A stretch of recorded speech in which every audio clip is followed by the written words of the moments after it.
அறிவப்பா ஏன் இப்படி என்ன அசிங்கப்படுத்தினாரு? எனக்கு கல்யாணத்தை நினைச்சாலே பயமா இருக்குல்ல. உனக்கு யாரு முக்கியம்? அறிவா இல்ல அவரோட அப்பாவா? மத்தவங்க சொல்றத மனசுல வாங்கிக்காதடி ப்ளீஸ். எப்படி முடியும்? அவர் பேசின ஒவ்வொரு வார்த்தையும் என் நெஞ்சே கிழிக்குது. இல்ல, நான் ஒரு ராசி இல்லாதவன், அதிர்ஷ்டம் கெட்டவன். அதனாலதான் எனக்கு இப்படி நடக்குது. நாங்களும் இருக்கும்போது எதுக்குல எப்படி எல்லாம் பேசுறேன்? நான் என்னென்ன தப்பு பண்ணேன்? எனக்கு ஒண்ணுமே புரியல. அவருக்கு என்ன மட்டும் அசிங்கப்படுத்தினாரு.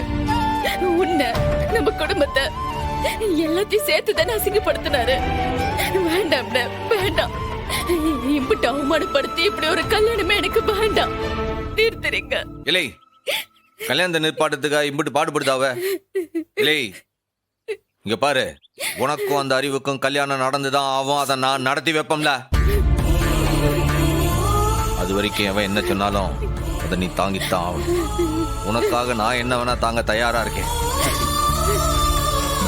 நீ அறிவோட சேர்ந்து சந்தோஷமா வாழணும்ல, அதுதான் எனக்கு வேணும். அந்த அறிவு நல்லவன். இந்த கல்யாணம் நல்லபடியா நடக்க நாங்க எல்லாரும் எதை வேணா தாங்கிக்க தயாரா இருக்கோம். நீ வருத்தப்படாதல. ரத்னா, பாத்தியா, உனக்கு இத்தனை பேர் சப்போர்ட்டுக்கு இருக்கும். பரணி சொன்ன மாதிரி நீ தான் தைரியமா இருக்கணும் ரத்னா. அழாத. ரத்னா போதும். உன்னை அழ வைக்கிறதுக்காக அவங்க இந்த வார்த்தையை பேசிருக்காங்க. அவங்க நினைச்ச மாதிரி நீ அழுதுட்டா அது அவங்களுக்கு கிடைச்ச வெற்றி. நீ ஜெயிச்சு காட்டணும்டி.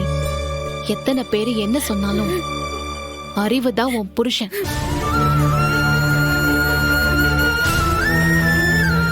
அவர் கையை பிடிச்சிட்டு நீ தலை நிமிர்ந்து நடந்து வர்றப்ப இப்ப பேசுற வாயெல்லாம் வாயடைச்சு போயிடும். கவலைப்படாதடி, உனக்கு நாங்க இருக்கோம். சரி, முதல்ல வண்டியில ஏறு, நாம வீட்டுக்கு போலாம். பாண்டி, நீ வண்டி எடு. சம்மோ, தெருவில் நின்று இதெல்லாம் பேச வேண்டாம். கார்ல ஏறுங்க, போலாம். இல்லை, நான் இருக்கம்ல. நான் தோத்தாலும் தோத்து போவனே தவிர என் தங்கச்சிகளை தோத்து போக விட மாட்டோம்ல.